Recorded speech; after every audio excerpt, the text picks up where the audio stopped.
Channel learn to educate.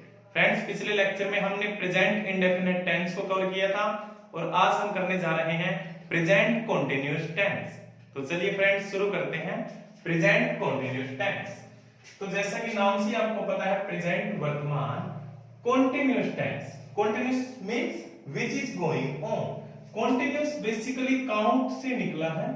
Count means गिनना, count से continuity बना, कंटिन्यूटी से कंटीन्यूअस बना।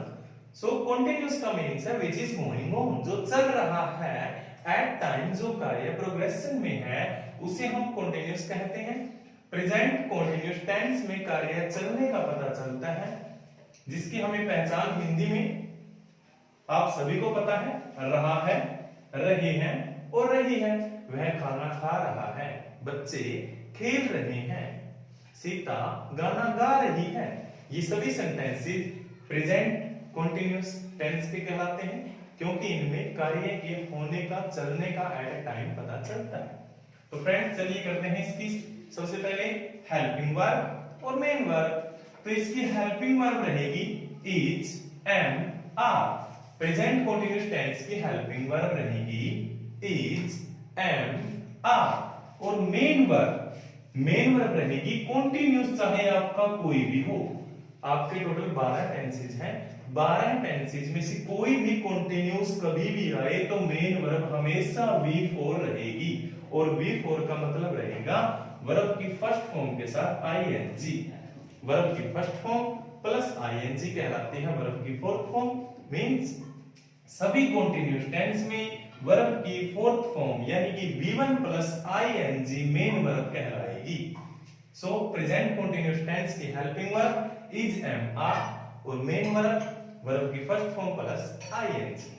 तो चलिए करते हैं किसके साथ हम इज का प्रयोग करेंगे, किसके साथ एम का और किसके साथ आर का।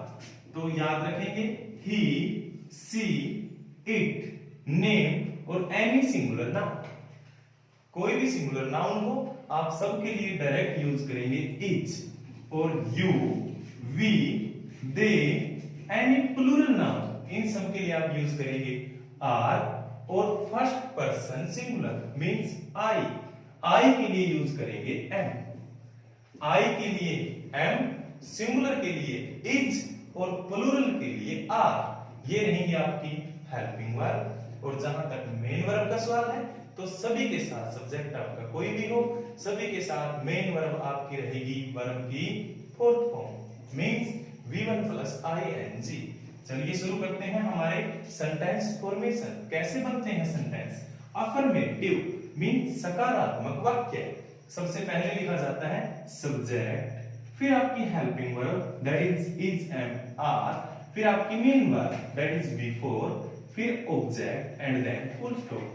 Subject plus helping verb plus main verb plus object plus full stop. जैसे मैंने कहा वह खाना खा रहा है, वह सब्जेक्ट ही, क्योंकि यह सिंगुलर है सो इट फॉलो इज, ही के साथ इज, खाना खा रहा है, ईटिंग फूड, वर्ब की फर्स्ट फॉर्म के साथ आईएनजी। सिमिलरली नेगेटिव में सिर्फ आपका हेल्पिंग वर्ब के बाद नोट आ जाता है। Subject plus is, am, are plus not plus V4 plus object plus full stop. जैसे मैं दिल्ली नहीं जा रहा हूं, सब्जेक्ट आई के साथ एम लगता है, हेल्पिंग वर्ब एम, फिर आपका नेगेटिव है तो नोट, जाना गो के साथ ING going. I am not going to Delhi, मैं दिल्ली नहीं जा रहा हूं।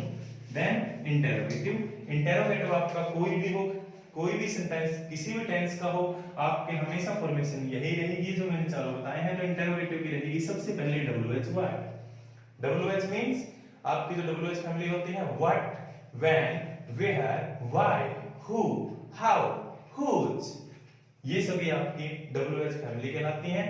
ये वर्ड आपके बिल्कुल सेंटेंस के स्टार्टिंग में आ जाते हैं अगर आपका सेंटेंस इंटेरोगेटिव है। WH family plus is, am, are means आपकी helping verb plus subject plus V4 verb के first plus ING plus object and then sign of interrogation, question mark. जैसे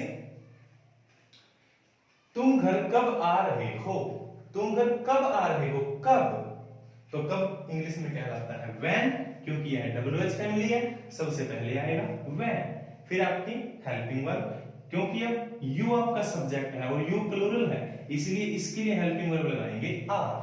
अगर यहां सिंगुलर हो तो इज, प्लूरल हो तो are. So when helping verb are, subject you, V four come, come आना होता है तो कमिंग, और ऑब्जेक्ट आपका home. When are you coming home, आप घर कब आ रहे हो, और लास्ट में साइन ऑफ इंटरोगेशन।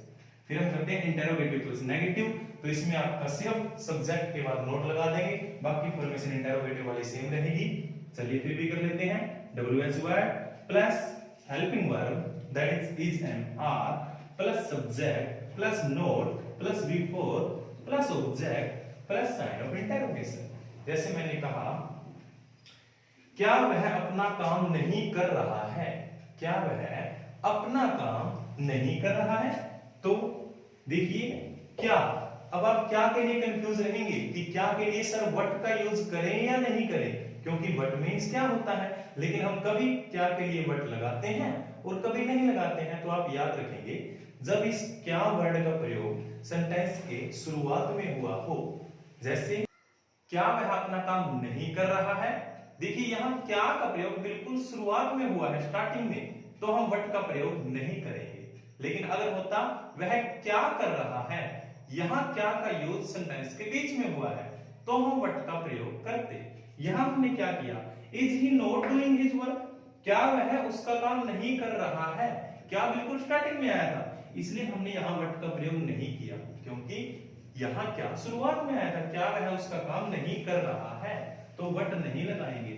लेकिन नीचे देखिए, what are you not playing, तुम क्या नहीं खेल रहे हो, यहां क्या का प्रयोग वाक्य के बीच में हुआ है, तुम क्या नहीं खेल रहे हो, तो इसलिए हम व्हाट लगाएंगे क्या के लिए, what are you not playing. अगर आपको ऐसे समझ में आता है कि क्या का प्रयोग सेंटेंस के शुरू में हो तो डायरेक्ट हेल्पिंग वर्ब आएगी, व्हाट नहीं आएगा। अगर क्या का प्रयोग सेंटेंस के बीच में हो तो WH फैमिली मींस व्हाट आएगा और हेल्पिंग वर्ब भी आएगी। अगर आपको ऐसे समझ में नहीं आता तो आप ऐसे समझिए, जिस सेंटेंस का आंसर आपको यस नो में मिल जाए उसके लिए व्हाट नहीं लगाते हैं। जैसे क्या वह खेल रहा है, यस वह खेल रहा है, नो वह नहीं खेल रहा है, तो व्हाट का प्रयोग नहीं करेंगे। अगर आपको किसी क्वेश्चन का आंसर यस नो में नहीं मिलता है तो व्हाट का प्रयोग करेंगे। जैसे वह क्या खेल रहा है, आप यस नहीं बोल सकते, ना ही नो बोल सकते, आपको बताना पड़ेगा वह क्या खेल रहा है, इसलिए व्हाट का प्रयोग करेंगे।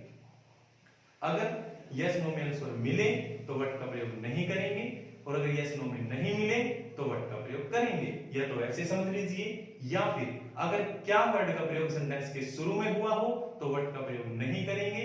अगर क्या का यूज सेंटेंस के बीच में हुआ है, जैसे वह क्या खेल रहा है, फिर व्हाट का प्रयोग करेंगे। तो फ्रेंड्स, ये तो थी हमारी प्रेजेंट कंटीन्यूअस टेंस की फॉर्मेशन। चलिए अब करते हैं इसका थोड़ा सा extra use present continuous tense में। तो स्टूडेंट्स, आप क्या बातें इंपॉर्टेंट याद रखेंगे कि कुछ वर्ड्स ऐसे होते हैं प्रेजेंट कंटीन्यूअस टेंस में जिनके साथ आईएनजी प्रयोग नहीं किया जाता है। कुछ वर्ब के साथ हम कभी आईएनजी नहीं लगाते हैं, और वो वर्ड कौन से हैं, जो सेंसेस से जुड़े हो। सेंसेस मींस ज्ञानेंद्रिय, ज्ञानेंद्रिय से जुड़ी चीजों के साथ हम आईएनजी का प्रयोग नहीं करते हैं। जैसे हियर सुनना, सी देखना, consider dream, have love, tasty, believe, hate, smell, ये कुछ वर्ड ऐसे हैं जिनके साथ आईएनजी का प्रयोग नहीं किया जाता है। इनमें कुछ एक्सेप्शनल केस भी होते हैं, जैसे मैं आपको बता दूं, आप कहेंगे कि सर हियर के साथ आप बोल रहे हो आईएनजी नहीं आएगा, मींस हियर का हियरिंग नहीं बनेगा। लेकिन हमने तो सुना है, हमने न्यूज़पेपर में पढ़ा है कि आज इस केस की हियरिंग है, कोर्ट में सुनवाई है। तो मैं आपको बता दूं, जो ये हियरिंग वर्ड है वो इस हियर के साथ आईएनजी लगाने से नहीं बना। ये हियर सुनना वर्ब है, जबकि ये हियरिंग अपने आप में ही वर्ड है, नाउन है, जिसका मतलब होता है सुनवाई। ये इस हियर के साथ आईएनजी लगा के नहीं बनाया गया। इस हियरिंग का अपना अलग से मतलब है कि आज कोर्ट में इस केस की सुनवाई है, हियरिंग है, इसलिए हियरिंग यूज करते हैं। ऐसे ही आप सी का सिंक कर सकते हैं, लेकिन वो एक्सेप्शनल केस होता है, मोस्टली हम सी की नहीं लगाते, हम लुक कर देते हैं, लुकिंग या फिर स्टेरिंग। आपके देखने बहुत से होते हैं, उनमें आप कर सकते हैं वॉच, वॉचिंग, लेकिन सी का नहीं लगाते। एंड से ही कंसीडरिंग गलत होगा, ड्रीम का ड्रीमिंग नहीं करते हैं, हैव का हैविंग, हैव। अब आपने कभी ऐसा सुना है, आई एम हैविंग अ वाइफ, मेरे पास वाइफ है, आई एम हैविंग ए वाइफ। अगर आप ऐसे लिखते हो तो ये गलत होता है। आई हैव अ वाइफ, ऐसे I have a husband, I have a marker, I have a car. कभी नहीं कहते आई am having a car, I am having a bike, वो आपके गलत होते हैं। ऐसे ही लव, लव के साथ लविंग, ऐसे कोई बोलता है आई एम लविंग यू, मैं आपसे प्यार कर रहा हूं, आई एम लविंग यू। बोलोगे भी, एक्सेप्ट भी करना होगा सामने वाला, तो भी रिजेक्ट कर देगा, इतनी बेसिक इंग्लिश नहीं आती, आई एम लविंग यू बोल रहा है। ठीक है, क्या बोलते हैं, आई लव यू। ये मैंने प्रेजेंट इंडेफिनिट के रूल में करवाया था कि हम पोजेशन में अधिकार वाले सेंटेंसेस में प्रेजेंट इंडेफिनिट का प्रयोग करते हैं, इसलिए यहां आई लव यू आता है, आई एम लविंग यू कभी नहीं आता है। ऐसे ही टेस्ट का टेस्टिंग नहीं करते हैं, ना बिलीविंग करते हैं, ना ही हेटिंग करते हैं, और ना ही स्मेलिंग। हालांकि अगर आप देखें हैव के साथ आईएनजी आ सकता है, लेकिन मैंने कहा वो एक्सेप्शनल केस है। जैसे I am having a piece of choc cake, I am having a piece of cake means मेरे पास केक का टुकड़ा है। जब भी आपकी खाने पीने से रिलेटेड किसी चीज की बात हो तो आप हैविंग का प्रयोग कर सकते हैं। मैंने क्या बताया कि सिर्फ हैव के साथ आईएनजी हैव, और लव के साथ भी लविंग। आपने देखा होगा कब, अगर आप आई एम लविंग इट, आपने ये स्लोगन देखा हो, अगर आप पिज्जा खाने के शौकीन हैं, आपने कभी मैकडी का पिज्जा खाया तो उसके ऊपर ये स्लोगन लिखा होता है आई एम लविंग इट। वो क्यों लिखा होता है, क्योंकि यह कंपनी के लिए नहीं बोला, यह पिज्जे के लिए बोला है। मींस खाने पीने से जुड़ी चीजों के साथ हम आईएनजी का प्रयोग कर सकते हैं, अदरवाइज कभी भी आईएनजी नहीं लगाएंगे। यहाँ आई एम लविंग इट क्यों आया, क्योंकि यह खाने से रिलेटेड थी। यहाँ I am having a piece of cake, having क्यों आया, क्योंकि ये भी केक से रिलेटेड था, खाने पीने की चीजों से रिलेटेड था। तो फ्रेंड्स ये बातें आप याद रखेंगे कि सेंस से जुड़ी चीजों के साथ हम आईएनजी का प्रयोग नहीं करते हैं, लेकिन अगर हम बात करें किसी खाने पीने की चीज से रिलेटेड तो हम आईएनजी का प्रयोग कर सकते हैं। ओके फ्रेंड्स, ये था हमारा आज का present continuous tense. I hope आपको अच्छे से समझ आया होगा। अगर समझ आया है तो वीडियो को लाइक कर दीजिए, चैनल को सब्सक्राइब कर दीजिए और अपने ज्यादा से ज्यादा फ्रेंड्स के पास वीडियो को अभी शेयर कर दीजिए। Thank you friends, thanks for watching, supporting, thank you so much.